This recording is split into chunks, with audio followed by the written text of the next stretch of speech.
Hey everybody, we're on day 6 of our advent calendar. Let's see what story we have.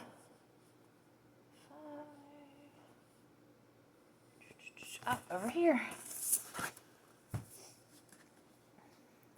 Peter Pan Christmas in Neverland.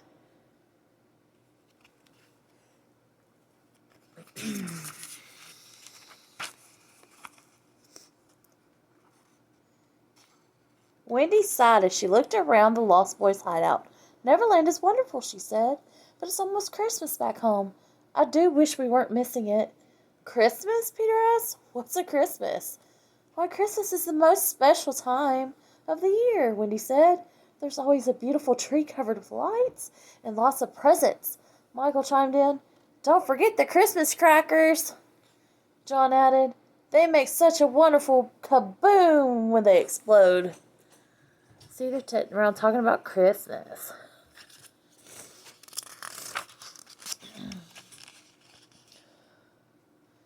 But most important, Christmas is a time to show people how much you care for them. Wendy finished. Suddenly, Peter had an idea. You know, he said, handing Wendy a basket. A bunch of shells washed up near Mermaid Lagoon. If you hurry, you can get some before the waves take them back to sea.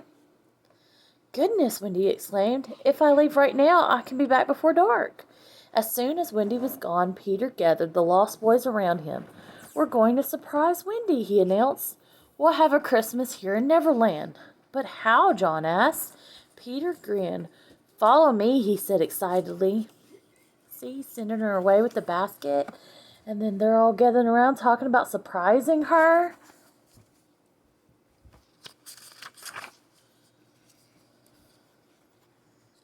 Peter and the Lost Boys hurried to the village where their friend Tiger Lily lived. We need presents for Christmas, Peter told the princess, and a special gift for Wendy. Do you have any ideas? I know just the thing, Tiger Lily replied. While Tiger Lily helped Peter make a beautiful beaded necklace for Wendy, her father taught the Lost Boys how to make arrowheads. Everyone had fun making their gifts. Peter and the Lost Boys thanked Tiger Lily and her father. Then they rushed off to keep preparing their Christmas surprise. See, they're all making arrowheads, and she's helping Peter make a necklace.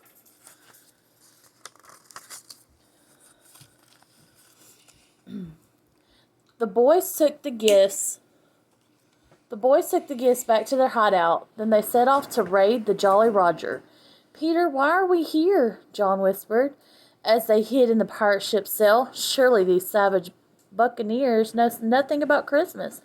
That's true, but they know an awful lot about making things explode, said Peter. I'm going to swipe some powder from their cannons to make our Christmas crackers.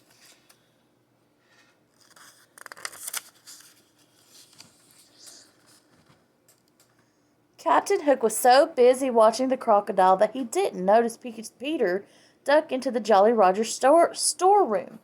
Moments later, Peter burst into the deck carrying a bulging bag of powder. He tossed a handful right into Captain Hook's face, making the pirate sneeze.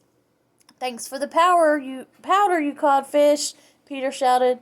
I'll get you for this pan, Captain Hook yelled as the boys raced away laughing. Look, there's Captain Hook and Peter Pan. He threw some powder in his face and made him sneeze.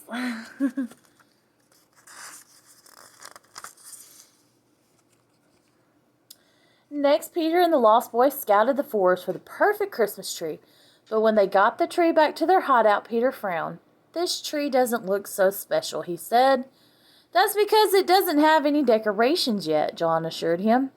The Lost Boys went to work. Soon every branch of the tree was decorated with buttons and acorns, arrowheads, seashells, and long garlands of flowers. See, the tree is just a plain old tree right now.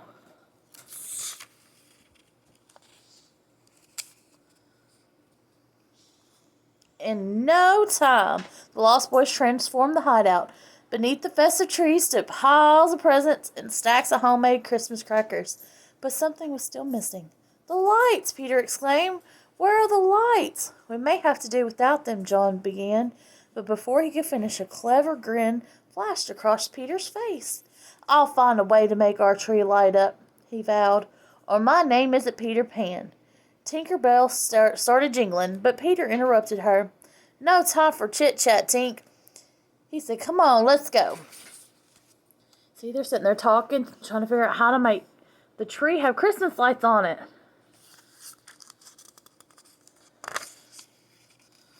Peter Pan and Tinker Bell flew through the sky, racing the setting sun all the way to Mermaid Lagoon. The mermaids waved at them from the glittering water.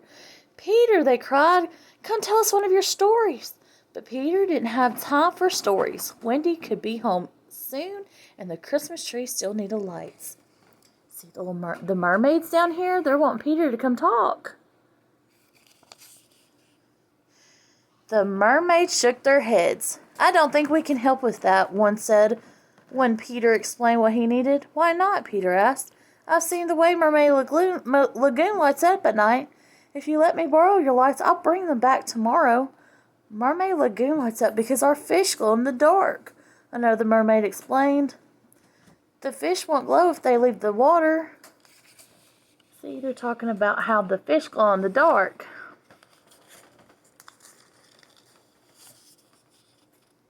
By the time Peter and Tinker Bell got home, twilight had fallen.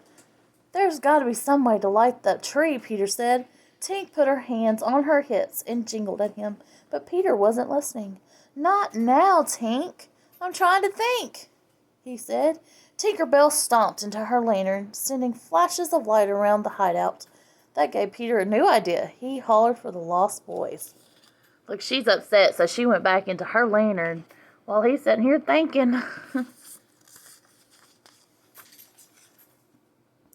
"Fireflies," Peter announced. "We'll use fireflies to light our Christmas tree." The lost boys leaped into the air outside, catching fireflies in their hats. But when they took the fireflies back to the Christmas tree, the glowing bugs simply flew away. Look, you see all these dots? Those are fireflies, and they're trying to catch them to make them light up the tree.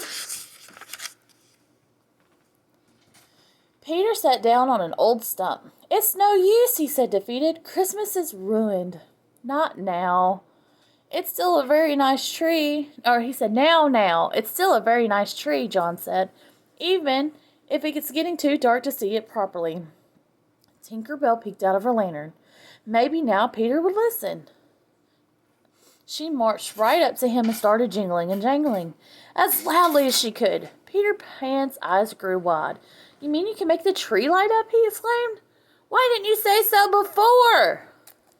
So he's sitting there thinking and upset because he thinks it's over. And then Tinker Bell goes and tells him, and he's fussing at her. But she's been trying to tell him the whole time.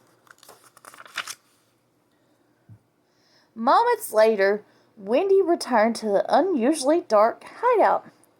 "Hello," she called. "Where is everyone?" Suddenly a lovely glow filled the room as the Christmas tree began to sparkle with pixie dust. Wendy gasped as Peter Pan and the Lost Boys burst out of their hiding places. "Merry Christmas, Wendy!" they cheered. Wendy beamed and gathered the Lost Boys around. Her Christmas had come to Neverland after all. Look, they got it lit up and everybody's celebrating. That's a nice surprise. Okay, well, I'll see y'all tomorrow for day number 7.